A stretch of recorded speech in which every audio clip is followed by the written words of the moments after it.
कि तलवार, धनुष और पैदल सैनिक कुरुक्षेत्र में खड़े हुए।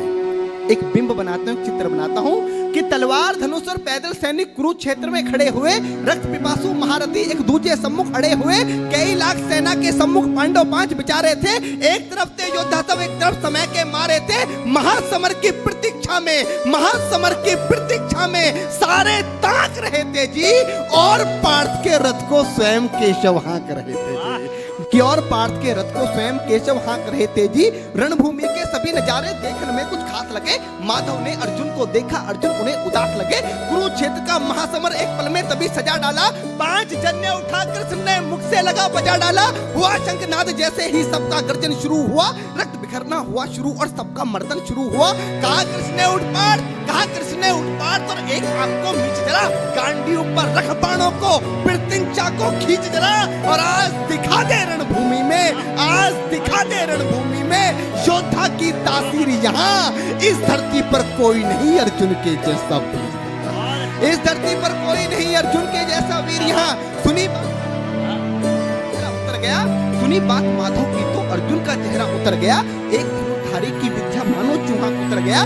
बोले पार्थ सुनो कान्हा, बोले पार्थ सुनो कान्हा, जितने ये सम्मुख खड़े हुए हैं हम तो इनसे सीख सीख कर सारे भाई बड़े हुए हैं। इधर खड़े बाबा भीष्म ने मुझको गोद खिलाया है। गुरु द्रोण ने धनुष बाण का सारा ज्ञान सिखाया है। सभी भाई पर प्यार लुटाया कुंती मात हमारी ने, कमी कोई नहीं छोड़ी थी प्रभु माता गांधारी ने। ये जितने गुरुजन खड़े हुए हैं सभी पूजने लायक हैं। माना दुर्योधन दुशासन थोड़े से नालायक हैं। मैं अपराध क्षमा करता हूँ, अरे मैं अपराध क्षमा करता हूँ। बेशक हम ही छोड़ते हैं ये जैसे भी हैं, आखिर माधव सब ताऊ के बेटे हैं। भक्त जैसे भी हैं आखिर माधव सब ताऊ के बेटे हैं। और छोटे से भूभाग की खातिर हिंसक नहीं बनूंगा मैं। इंद्रप्रस्थ के इतने बड़े राज्य को एक धर्म से भटका हुआ योद्धा अर्जुन एक जमीन का टुकड़ा बताता है और भगवान से कहता है छोटे से भूभाग की खातिर हिंसक नहीं बनूंगा मैं, छोटे से भूभाग की खातिर हिंसक नहीं बनूंगा मैं। स्वर्ण ताकर अपने कुल का विध्वंसक नहीं बनूंगा मैं। अरे खून सने हाथों को होता राजभोग अधिकार नहीं। परिवार मारकर गद्दी मिले तो सिंहासन स्वीकार नहीं। परिवार मारकर गद्दी मिले तो सिंहासन स्वीकार नहीं। और रथ पर बैठ गया अर्जुन, रथ पर बैठ गया अर्जुन, मुंह माधव से मोड़ दिया। रथ पर बैठ गया अर्जुन, मुंह माधव से मोड़ दिया। आंखों में आंसू भरकर गांडीव हाथ से छोड़ दिया। आंखों में आंसू भरकर गांडीव हाथ से छोड़ दिया। गांडीव हाथ से जब छूटा माधव भी कुछ अकुलाए थे। भगवान ने सोचा कि इसने तो बेइज्जती करा दी, इससे अच्छा तो मैं शंखनाद नहीं करता। पर भगवान अपनी बेइज्जती कभी स्वीकार नहीं करते कि गांडीव हाथ से जब छूटा माधव भी कुछ अकुलाए थे। शिष्य पार्थ पर गर्व हुआ, मन ही मन हर्षाए थे। भगवान ने सोचा इसका सब कुछ जा रहा है लेकिन यह भी परिवार की बात कर रहा है, संस्कार की बात कर रहा है, तो कहीं ना कहीं मेरे संस्कार है। कि गांडीव हाथ से जब छूटा माधव भी कुछ अकुलाए थे। शिष्य पार्थ पर गर्व हुआ, मन ही मन मुस्काए थे। मन में सोच लिया अर्जुन की बुद्धि न सटने दूंगा। समर भूमि में पार्थ को कमजोर नहीं पड़ने दूंगा। धर्म बचाने की खातिर एक नव अभियान शुरू हुआ। उसके बाद जगत गुरु का गीता ज्ञान शुरू हुआ। उसके बाद जगत गुरु का गीता ज्ञान शुरू हुआ। एक नजर में, एक नजर में, एक नजर में, एक नजर में रणभूमि के कण-कण डोल गए माधव। टकटकी बांधकर देखा अर्जुन, एकदम बोल गए माधव। पार्थ मुझे पहले बतलाते, ए पार्थ मुझे पहले बतलाते, मैं संवाद नहीं करता। पार्थ मुझे पहले बतलाते, मैं संवाद नहीं करता। तुम सारे भाइयों की खातिर कोई विवाद नहीं करता। पांचाली के तन पर लिपटी साड़ी खींच रहे थे वो, दोषी वो भी उतने ही हैं जबड़ा बीच रहे थे जो। घर की इज्जत तड़प रही, कोई तो टूक नहीं बोले। पौत्र बहू को नगन देखकर गंगा पुत्र नहीं खोले। तुम कायर बनकर बैठे हो, ये पार्थ बड़ी बेशर्मी है। संबंध उन्हीं से निभा रहे जो लोग यहाँ अधर्मी हैं। हे पांडु के पुत्र, अरे हे पांडु के पुत्र, धर्म का कैसा कर्ज उतारा है। अरे शोले होने थे आंखों में, होने थे आंखों में, पर बहती जलधारा है। और गांडीव उठाने में पार्थ, गांडीव उठाने में पार्थ, जितनी भी देर यहाँ होगी गांडीव उठाने में पार्थ जितनी भी देर यहाँ होगी, इंद्रप्रस्थ के राजभवन में उतनी अंधेर वहां होगी। गांडीव उठाने में पार्थ जितनी देर यहाँ होगी, इंद्रप्रस्थ के राजभवन में उतनी अंधेर वहां होगी। इंद्रप्रस्थ के राजभवन में अधर्म धर्म की गहराई में खुद को नाप रहा अर्जुन, अधर्म धर्म की गहराई में खुद को नाप रहा अर्जुन। अश्रुधार फिर तेज हुई और थर-थर कांप रहा अर्जुन। हे पार्थ मुझे बतलाओ, कुलनाशक कैसे बन जाऊं, रक्त सिंहासन लाशों पर मैं शासक कैसे बन जाऊं। कैसे उठेंगे कर उन पर जो कर पर अधर लगाते हैं। कर का मतलब होता है हाथ, अधर का मतलब होता है होठ। जो मेरे हाथों को चूमते हैं उस पर हाथ कैसे उठाऊं, कि कैसे उठेंगे कर उन पर, कैसे उठेंगे कर उन पर जो कर पर अधर लगाते हैं। करने को जिनका स्वागत ये कर भी स्वयं जुड़ जाते हैं। इन्हीं करों ने बाल काल में सबके पैर दबाए हैं, इन्हीं करों को पकड़ करों में पितामह मुस्काए हैं। अपनी बाणों की नोक जो इनकी ओर करूंगा मैं, केशव मुझको मृत्यु दे दो उससे पूर्व मरूंगा मैं। केशव मुझको मृत्यु दे दो उससे पूर्व मरूंगा मैं। बात युद्ध के मुझे ना कुछ भी पास दिखाई देता है। माधव इस रणभूमि में बस नाश दिखाई देता है। जिंदाबाद। माधव इस रणभूमि में बस नाश दिखाई देता है। बात बहुत भावुक थी किंतु जगत गुरु मुस्काते थे और ज्ञान की गंगा निरंतर चक्रधारी बरसाते थे। जन्म मरण की यहाँ योद्धा बिल्कुल चाह नहीं करते, क्या होगा अंजाम युद्ध का ये परवाह नहीं करते। पार्थ यहाँ कुछ मत सोचो, बस कर्म में ध्यान लगाओ तुम। बात युद्ध के क्या होगा ये मत अनुमान लगाओ तुम। इस दुनिया के रक्तपात में कोई तो साथ नहीं, निज जीवन का करे फैसला नर के बस की बात नहीं। तुम ना जीवन देने वाले नहीं मारने वाले हो, ना जीत तुम्हारे हाथों में तुम नहीं हारने वाले हो। ये जीवन दीपक की भांति यूं ही चलता रहता है, पवन वेग से बुझ जाता है वरना जलता रहता है। मानव वश में शेष नहीं कुछ फिर भी मानव डरता है। मानव वश में शेष नहीं कुछ फिर भी मानव डरता है। वह मरकर भी अमर हुआ जो धर्म की खातिर मरता है। वह मरकर भी अमर हुआ जो धर्म की खातिर मरता है। ना सत्ता सुख से होता है, ना सम्मानों से होता है। डॉक्टर साहब अभी यहाँ पर शहीदों की बात की। दुनिया का सबसे बड़ा सम्मान क्या होता है? पार्थ ने गीता में अर्जुन को बताया कि ना सत्ता सुख से होता है, ना सम्मानों से होता है।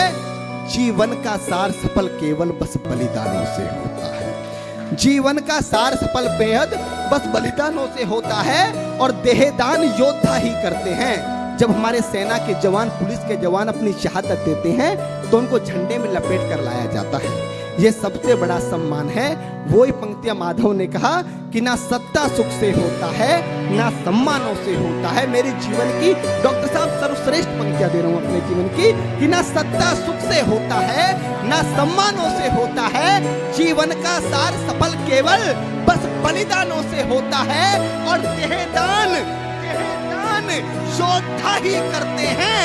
देहदान योद्धा ही करते हैं, ना कोई दूजा जाता है। देहदान योद्धा ही करते हैं, ना कोई दूजा जाता है। रणभूमि में वीर मरे तो शव भी पूजा।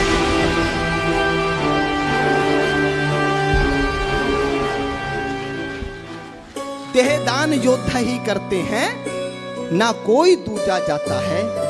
रणभूमि में वीर मरे तो शव भी पूजा जाता है। और योद्धा की प्रवृत्ति जैसे खोटे शस्त्र बदलती है। कविता की एक सर्वश्रेष्ठ पंक्तियां देता हूं, क्योंकि गीता में भगवान कृष्ण बताना क्या चाह रहे थे कि योद्धा की प्रवृत्ति जैसे, कि योद्धा की प्रवृत्ति जैसे खोटे शस्त्र बदलती है। पंक्ति पर आपका ध्यान चाहूंगा कि योद्धा की प्रवृत्ति जैसे खोटे शस्त्र बदलती है, वैसे मानव की दिव्य आत्मा दैहिक वस्त्र बदलती है। वैसे मानव की दिव्य आत्मा दैहिक वस्त्र बदलती है। ये मान और सम्मान बताओ, जीवन के अपमान बताओ। उसके बाद अर्जुन कहता है कि ये मान और सम्मान बताओ, जीवन के अपमान बताओ। जीवन मृत्यु क्या है माधव, रण में जीवन दान बताओ। काम क्रोध की बात कही तो मुझको उत्तम काम बताओ। अरे खुद को ईश्वर कहते हो तो जल्दी अपना नाम बताओ। खुद को ईश्वर कहते हो तो जल्दी अपना नाम बताओ। इतना सुनते ही माधव का धीरज पूरा डोल गया। तीन लोग का स्वामी फिर बेहद गुस्से में बोल गया, अरे कान खोलकर सुनो पार्थ, मैं ही त्रेता का राम हूँ। कान खोलकर सुनो पार्थ, मैं ही त्रेता का राम हूँ। कृष्ण मुझे सब कहते हैं, मैं द्वापर का घनश्याम हूँ। रूप कभी नारी का रखकर मैं ही केस बदलता हूँ। धर्म बचाने की खातिर मैं अनगिन वेश बदलता हूँ। विष्णु जी का दशम रूप में परशुराम मतवाला हूँ। नाग कालिया के फन पे मैं मर्दन करने वाला हूँ। बाकासुर और महिषासुर को मैंने जिंदा गाड़ दिया। बाकासुर और महिषासुर को मैंने जिंदा गाड़ दिया। नरसिंह बनकर धर्म की खातिर हिरण्याकश्यप फाड़ दिया। नरसिंह बनकर धर्म की खातिर हिरण्याकश्यप फाड़ दिया। और रथ नहीं कहीं भी चलता है, रथ नहीं कहीं भी चलता है, बस मैं ही आगे बढ़ता हूँ। जब मैं गीता का 10वां अध्याय पढ़ रहा था तो 10वें अध्याय पर पूरी दुनिया का मैनेजमेंट कुर्बान किया जा सकता है, पर पूरी दुनिया का मैनेजमेंट मात्र 2 मिनट 2 पंक्तियों में समेटा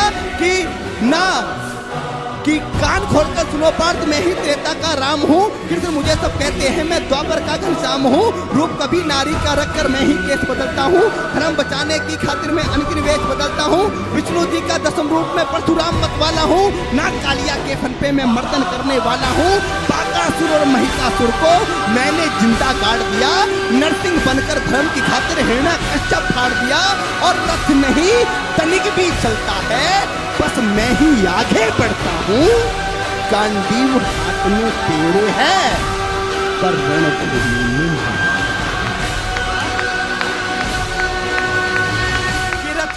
रथ नहीं तनिक भी चलता है, बस मैं ही आगे बढ़ता हूँ। गांडीव हाथ में तेरे है, पर रणभूमि में मैं लड़ता हूँ। जैसे ही मेरे माधव का कद थोड़ा सा बड़ा हुआ, सहमा सहमा सा था अर्जुन एकदम रस से खड़ा हुआ। माँ गीता के ज्ञान का सीधा हृदय पर प्रहार हुआ। मृत्यु के आलिंगन हेतु फिर अर्जुन तैयार हुआ। मृत्यु के आलिंगन हेतु फिर अर्जुन तैयार हुआ कि जितने यहाँ अधर्मी हैं चुन चुन कर उन्हें सजा दूंगा। इतना रक्त बहाऊंगा, धरती की प्यास बुझा दूंगा। जिधर बाण चले पार्थ के सब पीछे हट जाते थे। रणभूमि के कोने कोने लाशों से पट जाते थे। धर्मराज के शीश के ऊपर राज मुकुट की छाया थी। भगवान ने युद्ध जितवा दिया। युधिष्ठिर का राज अभिषेक हुआ। कविता की अंतिम 2 पंक्तियां कि धर्मराज के शीश के ऊपर राज मुकुट की छाया थी, पर सारी दुनिया जानती थी ये बस केशव की। कि धर्मराज के शीश के ऊपर राज मुकुट की छाया थी, पर सारी दुनिया जानती थी ये बस केशव की माया थी। और धर्म किया स्थापित जिसने, धर्म किया स्थापित जिसने, दाता दया निधान की जय। हाथ उठाकर सारे बोलो चक्रधारी भगवान की जय।